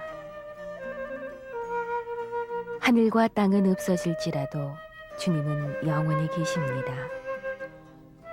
만물은 옷처럼 낡아질 것이요 주님은 그것들을 겉옷처럼 말아 치우실 것입니다. 만물은 옷처럼 변할지라도 주님은 언제나 같으시고 주님은 영원히 늙지 않으십니다. 그런데 하느님께서 어느 천사에게 내가 네 원수를 네 발 아래 굴복시킬 때까지 너는 내 오른편에 앉아 있어라 하고 말씀하신 적이 있으십니까?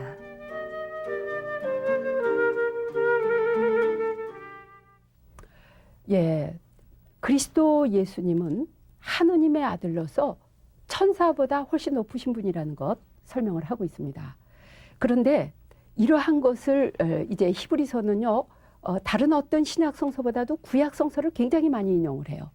그래서 우리에게 또 구약을 모르는 사람들에게는 이 히브리서가 어렵지만 구약 공부를 한 사람들에게서는 히브리서에 읽으면 읽을수록 아주 그 깊은 뜻을 또 이해하게 되는데, 그러면 그 시편 저자는 이 히브리서 저자는 시편 8편을 인용을 하면서 인간이 무엇이기에 그토록 돌보시나이까 이렇게 얘기를 하고 있어요. 그러면 천사보다 더 높으신 그리스도, 하느님의 아들이신 그분이 바로 인간이 되셔서 우리를 구원하러 오셨다 하는 이 놀라운 사건을 이제 이렇게 그 시편을 인용을 해가면서 감탄을 하고 있는데요. 그러면은 여기 그 영광과 영의 관이라고 하는 것, 이것이 바로 그 인간에게 주신 하느님의 그 주권을 주신 그 최상의 관이라는 것 이제 말씀을 하고 있는데요. 여기에 대해서 2장 10절에서부터 12절의 말씀인데, 시청자 여러분 다 함께 성서를 펼치시면서 다 함께 봉독하기로 해보겠습니다. 하느님은 만물을 창조하신 분이시고 만물은 그분을 위해서 있습니다. 그러므로 하느님께서 당신의 많은 자녀들이 영광에 참여할 수 있도록 그들의 구원의 창시자로 하여금 고난을 겪게 해서 완전하게 하신다는 것은 당연한 일이었습니다. 사람을 거룩하게 해주시는 분과 거룩하게 된 사람들은 모두 같은 근원에서 나왔습니다. 그래서 예수님께서는 거리낌 없이 그들을 형제라고 부르시고 이렇게 말씀하셨습니다. 내가 당신의 이름을 내 형제들에게 선포하여 회중 가운데서 당신을 찬미하겠습니다. 예, 이제 2장에서부터 히브리서에서는 예수님을 우리에게 어떻게 소개하는가, 예수 그리스도가 누구신가 하는 그 소개를 하고 있는데, 예수 그리스도가 바로 우리의 그 형제시다 하는 이 말을 하면서, 여기 이제 뒤에 보면은 이 예수님은 하느님과 그 본질이 똑같은 분이시고 하느님과 같은 그 예수님이 하느님의 영광을 반사하는 빛이라고 그러셨는데, 그 빛하고 빛의 그 찬란한 광채하고 똑같아요. 똑같은 하느님이세요. 그런데 그 하느님이 사람이 되셨어요. 그래서 하느님 오른편에 앉으신다, 오른편에 앉으신다는 말은 바로 이것은 그 성서적인 표현인데, 하느님과 같은 그런 그 권능을 지니신다는 그런 표현인 것입니다. 그러면 보세요, 여러분이 하느님이신 분이 인간하고 똑같이 되셨어요. 그래서 다시 하느님 오른편에 앉으셨으니까, 그런데 이분이 인간하고 하느님 사이에 이 관계를 이렇게 인간의 그 품위를 하느님께로까지 끌어올려 주시는 분, 이러한 분을 가지고 중재자라고 말을 하고 있습니다. 그래서 이 중재자라고 하는 것을 이제 이 성서에서는 사제라는 표현을 말하고 있어요. 재관이라고도 하고 사제라고도 합니다. 그리고 사제 중에서 가장 높은 사제, 최상의 사제가 누군가 하면 대제관이에요. 대사제라고 하는 이런 표현을 하고 있는데, 여러분이 그 앞서 창세기에서 하느님께서 인간에게 영광과 영예의 관을 주셨다 그랬는데, 인간이 하느님과의 이 그 사랑의 관계를, 계약의 관계를 파기시킨 게 바로 뭔가 하면 죄입니다. 죄로 인해서 인간이 완전히 이 관을 잃어버렸어요. 이 영예와 영광의 관을 잃어버리고 인간이 그 죽음에로 떨어진 상태를 그리스도께서 회복시켜 주신다는 것, 이것이 바로 그 중재자의 역할인 것입니다. 이것을 우리 김미령 수녀님 이 사파에 보면 너무나 재밌게 표현을 해주고 계세요. 이 구약의 대제관하고 신약의 대제관을 이제 표현을 하고 있는데, 구약의 대제관도 백성과 하느님 사이에서 이제 그 중개 역할을 하는 것은 마찬가지인데요. 구약의 하느님의 특성은 레위기 19장 22절에 보면 나 야훼 하느님이 거룩하니 너희도 거룩한다 되어라. 이렇게 그 백성이 거룩한 하느님과 하느님께 가까이 가기 위해서 구약의 대제관은 하느님께로 자꾸 그 올라가는, 여기 보면 높은 사다리가 있죠. 하느님께로 계속 올라가는 그런 역할을 해야 됐습니다. 이렇게 하기 위해서 이제 제사를 드리고 또 정화 예식을 하고 이러한 것이 구약 사제들의 특성이었어요.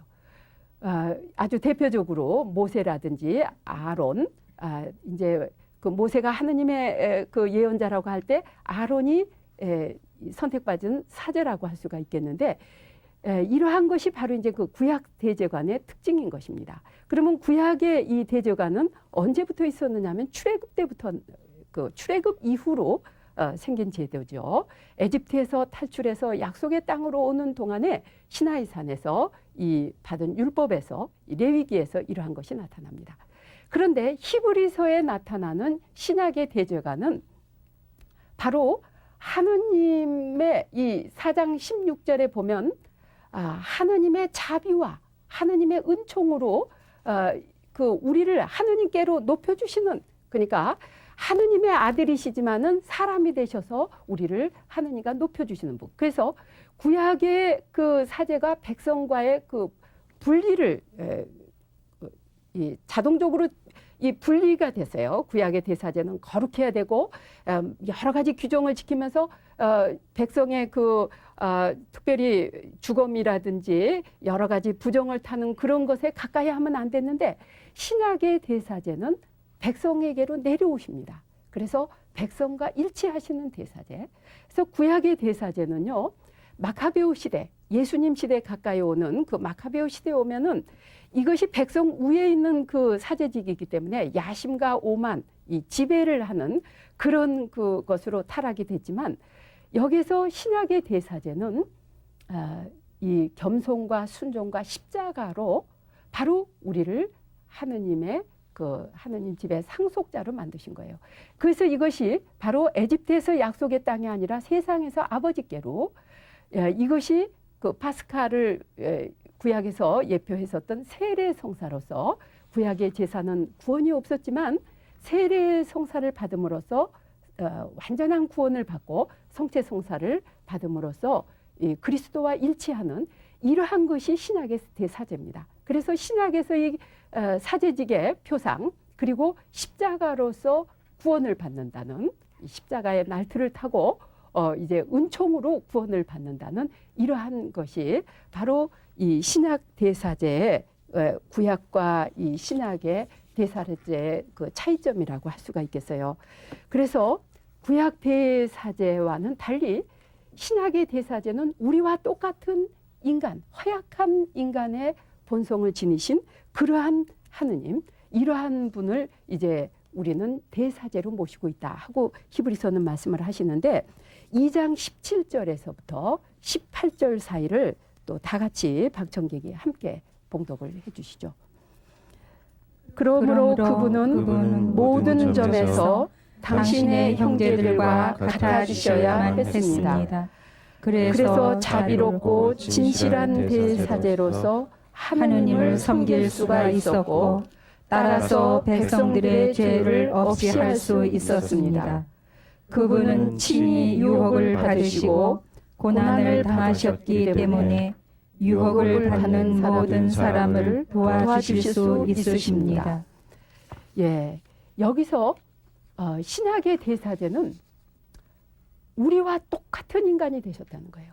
그러니까 우리와 똑같은 인간이 되셨는데 죄 외에는 이 히브리서 4장 15절의 말씀이 정말 우리에게 너무나 가슴 벅차게 만드는 그런 말씀입니다.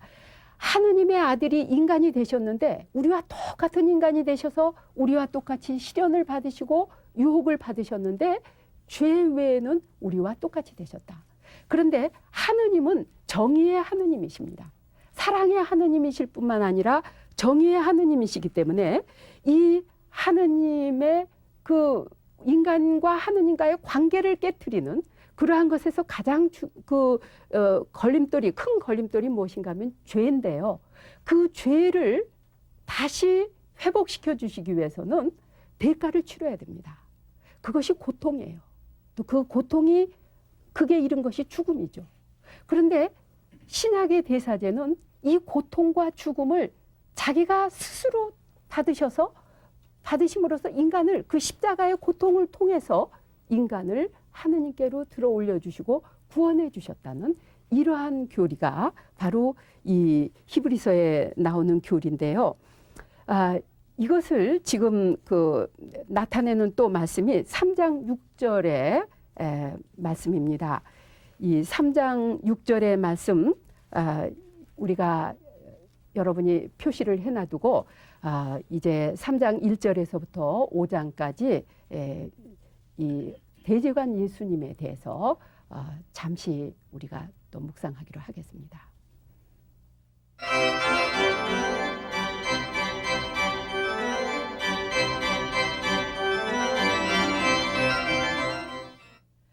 예, 지금 여기 우리들의 대사제는 성실하고 자비로운 대사제라는 것, 이 하느님의 여기서 보면은 이 신임을 받는 대사제 이렇게 말이 나오면서 3장 1절에서부터 6절 사이에는 하느님의 집이라는 표현이 나옵니다. 그런데 여기 그 3장 6절의 말씀 아까 표시해 두라고 말씀드렸는데 다 같이 함께 읽도록 하죠. 그러나 예수께서는 하느님의 아들로서 하느님의 온 집안 일을 다스리는 데 충실하셨습니다. 우리가 가진 희망에 대하여 확신을 가지고 또 그것을 자랑스럽게 여기는 한 우리는 하느님의 집안 사람들입니다. 예, 여기서 하느님의 집이라는 게 바로 구약에서 말하면 성전입니다. 성전인데 성전 개념이 이 히브리서에서 말씀하는 것 우리가 바로 하느님의 집입니다. 그런데 조건이 있어요. 우리가 하느님의 집인데 우리가 지금까지 믿어온 것에 대한 확신과 긍지를 가지고 있다면 우리가 바라는 그 희망에 대해서 확신과 긍지를 가지고 있을 때 우리가 바로 하느님의 집입니다. 이렇게 얘기를 하고 있습니다.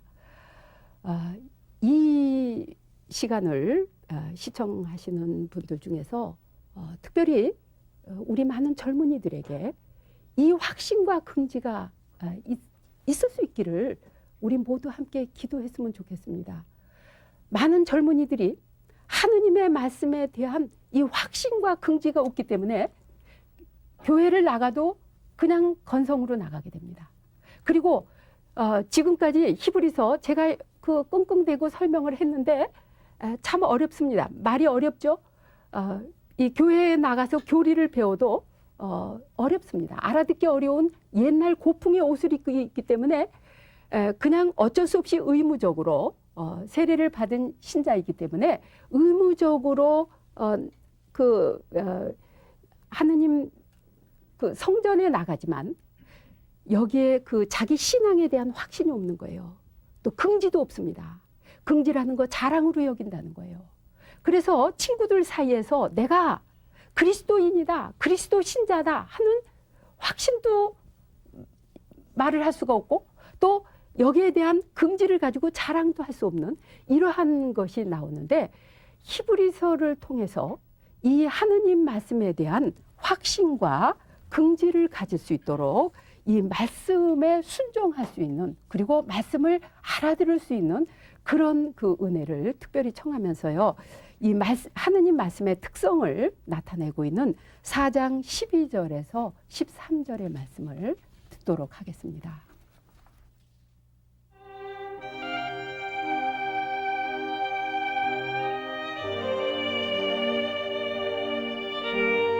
하느님의 말씀은 살아있고 힘이 있으며 어떤 쌍날 칼보다도 더 날카롭습니다. 그래서 사람의 마음을 꿰뚫어 영혼과 정신을 갈라놓고 관절과 골수를 쪼개어 그 마음속에 품은 생각과 속셈을 드러냅니다. 피조물 치고 하느님 앞에 드러나지 않는 것은 없습니다. 하느님의 눈앞에는 모든 것이 다 벌거숭이로 드러나게 마련입니다. 언젠가는 우리도 그분 앞에서 심판을 받아야 합니다.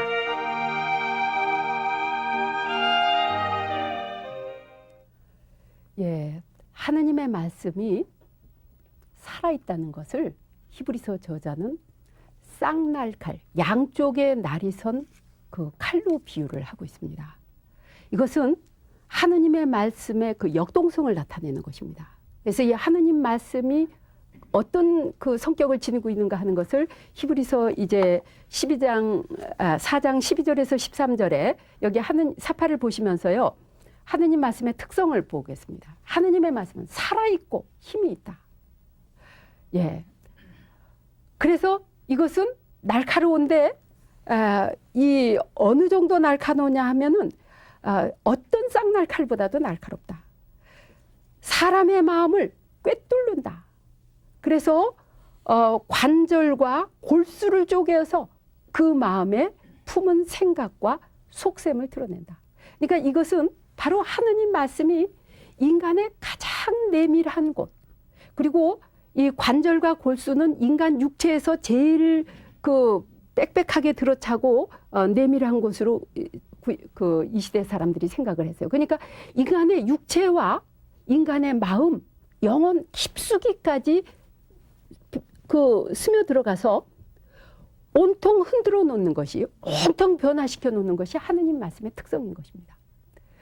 이 시간에 성령께서 이 하느님 말씀의 검으로 여러분의 가슴을 찌를 때 여러분의 그 영혼 내부가 변화된다는 거예요.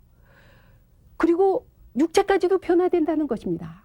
하느님의 말씀으로 사는 사람들의 얼굴을 보면 그 사람들의 얼굴이 달라집니다. 이 방송을 시청하시는 시청자 여러분 중에 특별히 젊은이들을 초대합니다. 하느님 말씀으로 우리 생활을 변화시킬 수 있는 젊은이들. 우리 교회 안에서 이 하느님 말씀이 이렇게 나에게 내 관절과 골수를 쪼개고 내 속셈을 드러내고 내 품은 생각을 드러내고 나를 완전히 변화시키시는 이 하느님의 말씀, 이 하느님의 말씀을 히브리서 저자는 이제 계속 얘기를 하고 계세요. 그러면서 이 히브리서 저자가 뭐라고 얘기하느냐면, 히브리서 저자는 구약을 인용하면서 구약에서 특별히 이제 시편을 인용하고 있는데, 너희가 오늘 그 말씀을 듣거든 너희 마음을 무디게 가지지 말아라. 여기서 히브리서 저자는요, 그 구약 백성들이 40년 동안 광야 생활을 하기에 그 앞서서 모세 인도로 에집트를 탈출해 나왔던 광야 백성을 눈앞에 두고 있습니다. 그 광야 백성들이 약속의 땅에 들어갈 그 임시에 모세가 정탐꾼을 보내죠. 근데 정탐꾼들이 돌아와서 하는 보고를 듣고서 긍정적인 면보다는 부정적인 면을 더 크게 두각을 시킵니다. 그리고 믿는 사람들은 극히 소수였고 불신자들이 대다수였어요. 온 백성이 통곡을 하면서 울었다고 했습니다. 그러면 이 광야 백성들처럼 너희가 오늘 하느님의 말씀을 듣게 되거든 너희 마음을 무디게 가지지 말아라. 하느님의 말씀은 2000년 전, 3000년 전, 수천 년 전에 쓰여진 말씀이지만 그것이 살아 움직이는 말씀, 영원한 생명의 말씀이기 때문에 세상 마칠 때까지 우리의 마음을 품은 생각까지 다 드러내는, 또 우리를 온 존재를 변화시키는 그 말씀인데, 그 말씀을 너희가 오늘 듣게 되거든 너희 마음을 무디게 가지지 말아라. 이것이 바로 히브리서 저자가 애타게 우리에게 하시는 그런 말씀인 것입니다. 그래서 여기서 이 하느님의 말씀을 듣는 귀, 들을 뿐 아니라 믿는 그 신앙의 마음, 이러한 것이 얼마나 필요한가 하는 것을 이제 이 그 전반부의 큰 훈화로서 5장에서 6장에 이르게 말씀을 하는데요. 잠깐 쉬었다가 듣기로 하겠습니다.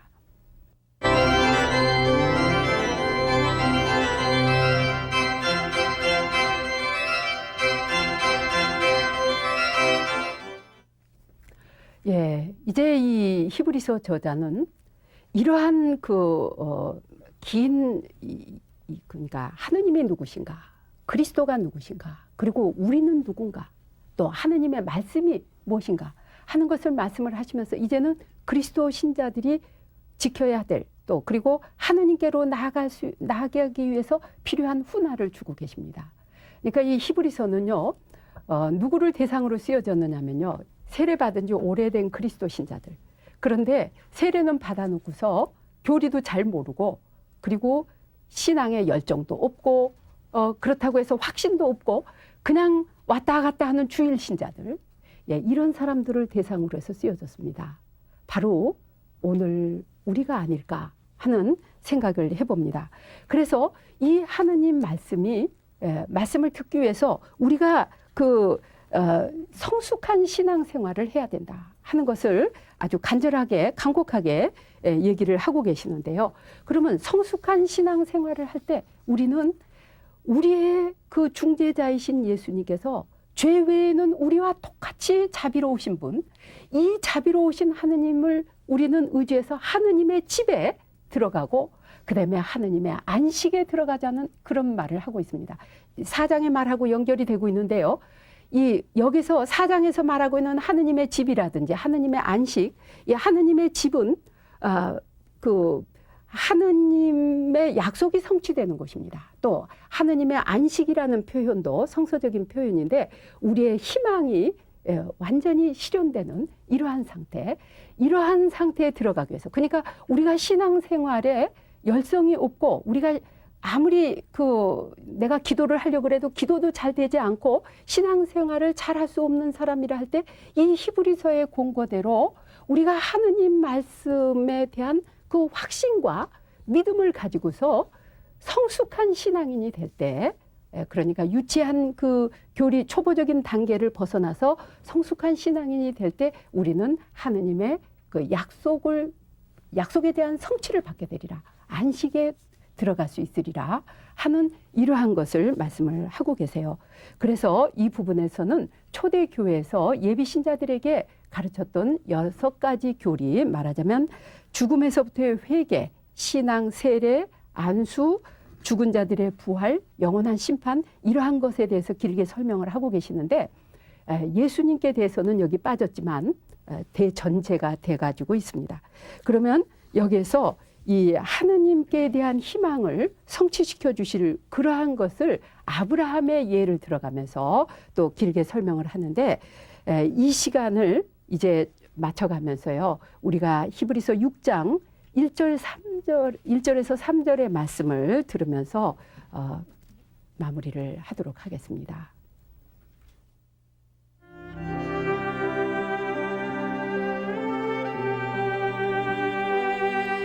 그러므로 우리는 그리스도교의 초보적 교리를 넘어서서 성숙한 경지로 나아갑시다. 이제 와서 죽음에 이르는 행실을 버리고 돌아서는 일과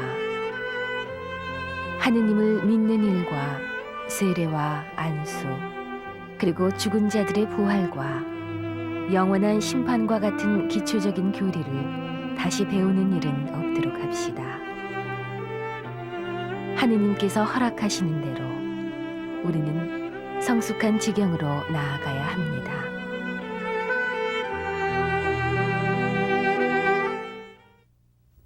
예, 이제 히브리서를 마쳐가는데요. 이 첫째 강의를 마쳐가는데 우리가 성숙한 신앙인이 되기 위해서 그리고 우리가 성숙한 신앙인이라는 것은 바로 뭔가 하면 이제 여러분이 대사제에 대한 설명도 들으셨고 하느님 말씀이 어떠한 말씀인가 하는 것도 이제 생각을 해보시면서 어떻게 사는 것이 성숙한 신앙인인가 여기 사파를 보시겠습니다. 이제 말씀을 들음과 믿음으로써 우리는 성숙한 신앙인이 되어야 되겠다. 이렇게 될 때 하느님의 안식에 들어가리라는 약속을 하고 계십니다. 이 하느님의 안식이라는 거 하느님 집의 개념하고도 통하는 것입니다. 요한복음 14장 2절에 보면 내 아버지 집에는 거처할 곳이 많다 하셨는데 여기서 중요한 것 우리가 이 하느님의 말씀을 어떻게 그 성숙한 신앙인으로서 들으면서 믿어야 하겠는가 하는 것 말씀을 하십니다. 그러면서 우리의 대사제는 인간을 동정하시는 대사제. 죄 외에는 우리와 똑같은 인간으로서 우리와 완전한 우리를 완전히 하느님께 중재해 주시는 구원의 창시자고 여기서 이 예수님의 은총에 힘입어서 우리는 하느님의 옥좌로 나아가야 된다 하는 이러한 것을 얘기를 하고 계십니다. 그러면서 이제 6장에서 마지막으로 성숙한 신앙인이 되라는 훈계에서 하느님의 약속의 성취되는 이러한 것이 바로 대사제 예수 그리스도를 통해서라고 말씀을 하고 계세요. 여기서 중요한 것은요. 히브리서 전체에서 이 히브리서 말씀에서요. 여러분들이 하느님이 누구신가? 또 하느님의 아들이 누구신가? 내가 누구인가 하는 것이 1장 1절에서부터 4절에 다 표현이 되어 있습니다. 그것을 지금 이렇게 반복을 하고 있는데 여기서 가장 중요한 것이 하느님의 현존입니다. 하느님의 안식. 그리고 하느님의 은총의 옥자로 나아가자. 그러면 내가 항상 하느님 말씀이 내 안에 살아 움직이실 때 내가 지금 혼자 있는 것이 아니라 하느님이 나와 함께 계시는 이 하느님의 현존을 느끼면서 있는 것이에요. 이것이 우리 신앙생활을 완전히 새롭게 하는 것입니다. 이것은 우리들이 노력으로 얻는 것이 아니라 구약의 사제들이 정화 예식을 하고 수도 없이 제사를 드리고 해서 얻는 것이 아니라 하느님의 은총으로 얻는다는 것이에요. 그래서 우리는 이 예수님과 더불어서 하느님의 은총의 어자로 나가자는 이러한 그 초대를 받고 있는데 여기서 중요한 것이 하느님과의 그 관계 회복이라고 볼 수가 있겠습니다. 하느님과 그 믿음의 관계, 사랑의 관계 이러한 그 중요성을 여기서 알려주시면서 하느님께서는 우리가 이제 하느님의 말씀을 받은 사람으로서 새로운 사람으로서 하느님 말씀의 현존을 느끼면서 은총의 어자에 나가자는 이런 말씀을 하고 계십니다. 아주 부족하게 정말로 모자라게 이 히브리서 1강의 안내를 마칩니다. 제가 이 히브리서 1강을 묵상할 때는요. 강의 준비를 할 수 없을 만큼 깊은 감동을 받았는데 말로 표현하려니까 이렇게 말이 표현이 안 되고 글로도 표현이 안 되고 어렵습니다. 성령께서 살아계시는 말씀으로 시청자 여러분들이 이 히브리서 본문을 6장까지 다시 정독을 하실 때 그 살아 움직이시는 말씀이 제가 여기서 도저히 표현하지 못하고 안내해드리지 못했던 그 말씀이 여러분 마음 안에 살아 움직이시기를 기도하겠습니다. 여러분 모두 이런 마음으로 다음 시간 히브리서 7장부터 이제 핵심 부분이 시작되는 7장부터 13장까지를 기다려 주시기 바랍니다. 제가 계속 안내를 해드리겠습니다. 그러면 이제 이 능력과 그 하느님의 그 힘 있는 말씀이 시청자 여러분 모두에게 또 여러분 가정에 기쁨으로 임하시기를 함께 다 같이 기도하겠습니다.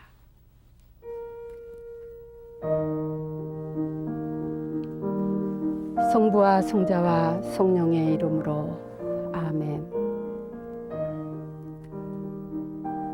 살아계시고 힘이 있고 우리의 숨은 생각과 속셈을 다 드러내시는 하느님 말씀의 능력이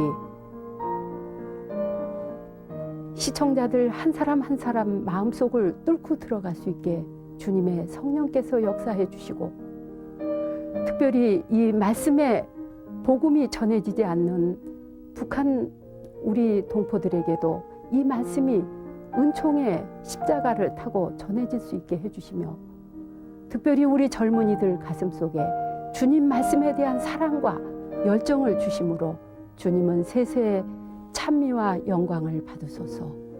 이 모든 말씀 우리 주 예수 그리스도를 통하여 비나이다. 아멘. 성부와 성자와 성령의 이름으로